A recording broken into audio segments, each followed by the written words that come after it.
SSLC പരീക്ഷ എഴുതാനായി വിദ്യാർത്ഥികളെല്ലാം ഇന്ന് സ്കൂളുകളിലെത്തി. ഏറെ വേദനയോടെയാണ് മുഹമ്മദ് ഷഹബാസിന്റെ കൂട്ടുകാരും MJ ഹയർ സെക്കൻഡറി സ്കൂളിലെത്തിയത്. താമരശ്ശേരിയിലുണ്ടായ വിദ്യാർത്ഥി സംഘർഷത്തിൽ കൊല്ലപ്പെട്ട മുഹമ്മദ് ഷഹബാസിന്റെ 10M ക്ലാസ്സാണിത്.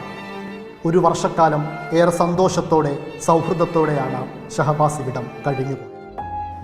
മാതൃകാ പരീക്ഷ കഴിഞ്ഞ് പൊതുപരീക്ഷയ്ക്ക് കാത്തുനിൽക്കാതെ ഉറ്റവരെയും ഉടയവരെയും ഒക്കെ കണ്ണീരണിയിച്ച് ഷഹബാസ് ആറടി മണ്ണിലേക്ക് യാത്ര പോയതല്ലേ.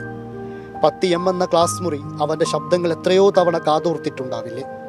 ഇനി ആ ശബ്ദവും കൂട്ടുമില്ലെന്ന യാഥാർത്ഥ്യം മനസ്സിലാക്കുമ്പോൾ അവനെ പ്രിയം വെച്ചവർക്ക് നോവുമെന്നതും ഉറപ്പല്ലേ. SSLC പരീക്ഷയുടെ റോൾ നമ്പറൊക്കെ അധ്യാപകർ നേരത്തെ തന്നെ ക്ലാസ് മുറികളിൽ എഴുതി വെച്ചിട്ടുണ്ട്. 62-83-07 എന്ന് എഴുതി വച്ചിരിക്കുന്ന ഇവിടെയാണ് മുഹമ്മദ് ഷഹബാസ് ഇരുന്ന് പരീക്ഷ എഴുതേണ്ടിയിരുന്നത്.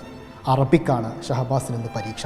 പക്ഷേ ഷഹബാസ് മാത്രം പരീക്ഷ എഴുതാൻ ഈ ക്ലാസ്സിലില്ല. തൻ്റെ നല്ല ഓർമ്മകളെ ഹൃദയത്തിൽ ചേർത്തുവെച്ച് കൂട്ടുകാർ പരീക്ഷ എഴുതിയത് ഏറെ ആനന്ദത്തോടെ ഷഹബാസും സ്വർഗത്തിലിരുന്ന് കാണുന്നുണ്ടാവണം.